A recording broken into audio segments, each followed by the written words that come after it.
Yahoo! Hello mga masters and mga ka-G! Good morning po sa inyong lahat dyan sa Pilipinas at sa buong Asian countries. At kung saan ka mang lupalop ng ating daigdig, ay hayaan niyo muna kami ni G. Nabatiin po kayo ng good morning, good noon, good afternoon, at good night na po sa mga ready ng matulog. At ihingin ko muna ang inyong 12 minutes para sa ating third episode ng ating G and Daddy Health and Lifestyle Tips. Okay, so welcome na naman at patuloy natin ang lecture natin kahapon about soda.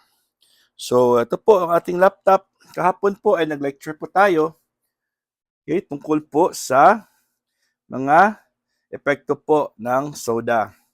So ngayon, ito po si G. Okay? So ang soda po, ngayon po yung soda is it doesn't matter po kung regular man yan o diet kasi kung nakikita niyo po, it's called the great poison of the day. The great poison of the day po ang soda, mga masters and mga ka-G.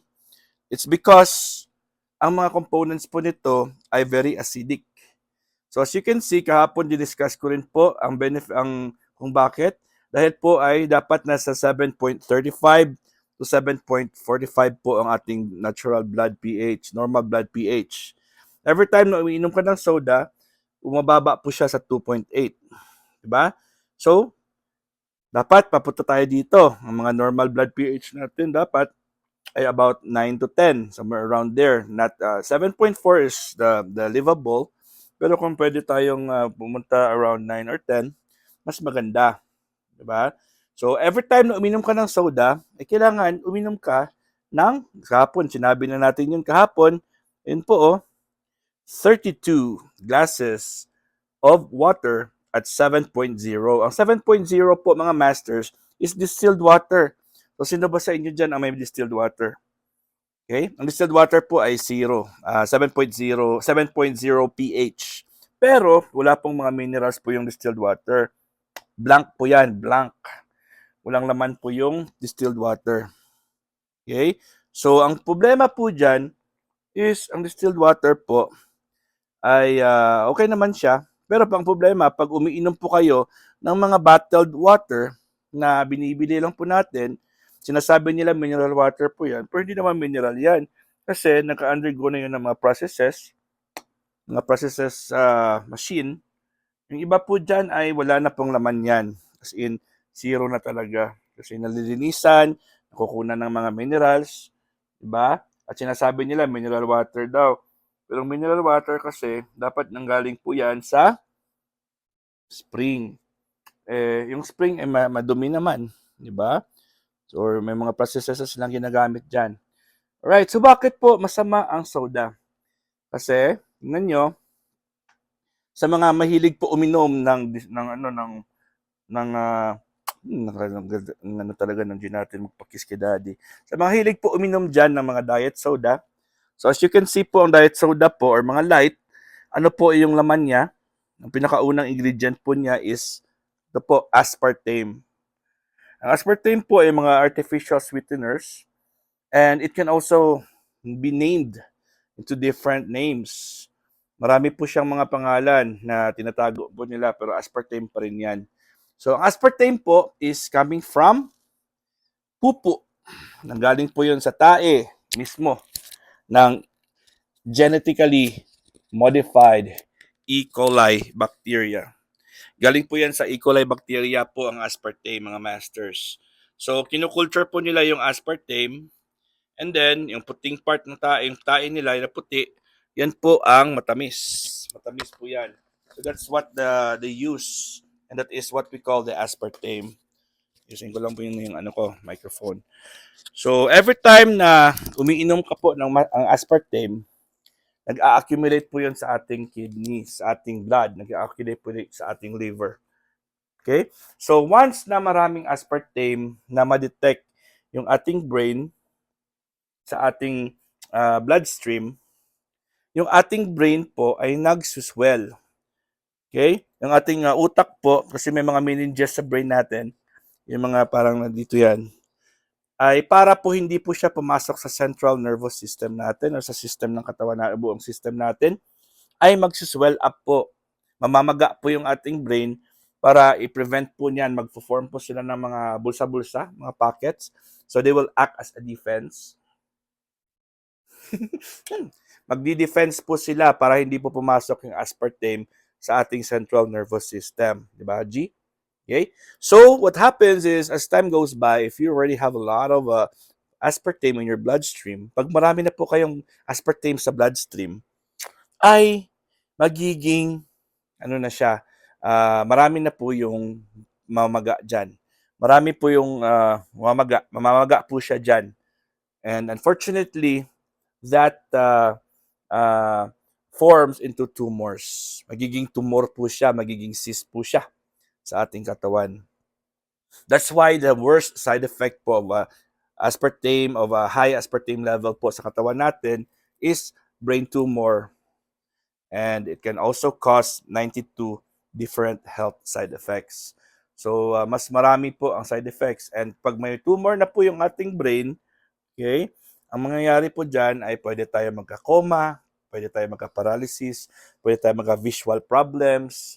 Kasi yung ating brain po, ay may mga portions po yan kung saan po yung action, verbal, sensation. So halimbawa dito yung mga blockages. So may possibility po na magkakaroon ka ng left-sided weakness, right-sided weakness, pwede ka mabulag, pwede ka magkaroon ng forgetfulness, pwede ka magiging Parkinson's, magiging Alzheimer's. Siyempre, nabablock po yung brain natin. Okay? Ano pa po? Isa sa mga ingredients po ng soda.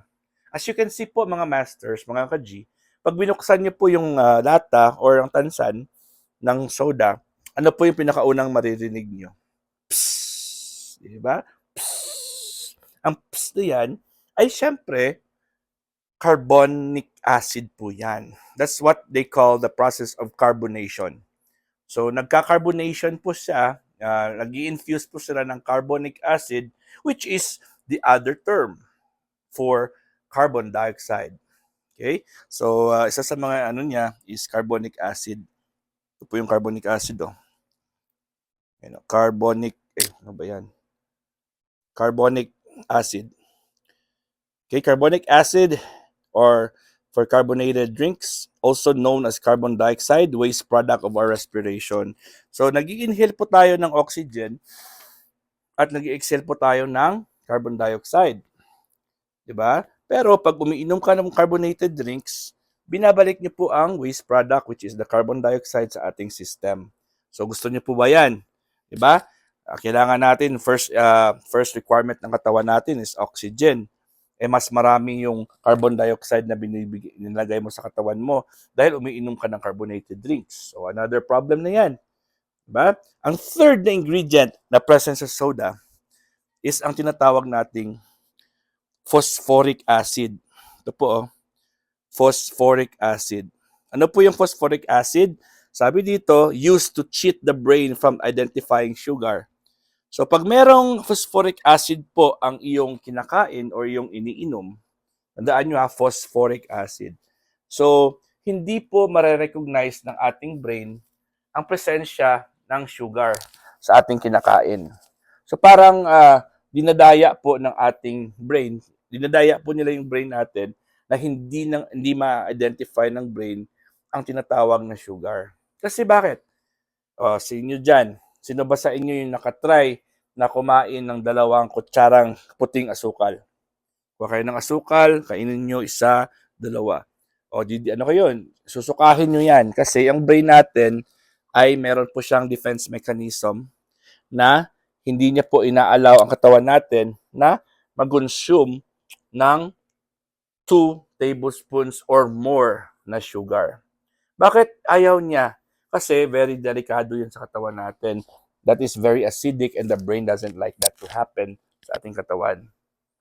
Okay? So, linagay po nila ang phosphoric acid para po na hindi ma-identify ng brain ang presensya ng asukal sa ating iniinom. G is my baby girl. O, di ba? So, mauubos mo po ang isang tasa, o isang baso, isang litro, isang 8 ounces or 12 ounces na soda or soft drinks na hindi po nalalaman ng brain o ng brain natin na meron palang asukal doon. Ano problema, G? Ha? Daddy loves you so much. Okay? So, ang problema po dyan, pag nakatake po tayo ng sugar, that is already acid. Diba? Sugar is acid. So, much more. Sa isang can ng soda, meron po dyan 10 kutsarita ng puting asukal. Kung hindi po sila gumagamit ng puting asukal or white sugar, gumagamit po sila ng mga molasses, gumagamit po sila ng high fructose corn syrup, gumagamit po sila ng iba't ibang mga pangalan o iba't ibang mga sweeteners, which is also bad because that is sugar, and sugar converts into can cause acidity sa ating katawan. That's why it's also worst. It's one of the worst food that we give our body. Okay? So yun po ang ating lecture for today. Okay? It doesn't matter kung regular man, and the worst po is even the diet soda. Kung makikita nyo, regular or diet, soft drinks or soda, die and a cross. So lahat po ng nagsasabing diet, low calorie, basta diet, ay die. Patay po yan, die and a cross. So meron kayong cross dyan. Dala-dala nyo yan sa inyong mga kabaong. Alright, mga masters and mga ka-G, kita-kits tayo mamaya sa ating Bahay Kulitan Premier Marathon. Okay, meron tayong 4 na naman na host. And of course, this is your one and only Master Worm. And G, the green girly cutie patootie iguana. God is great. Yahoo!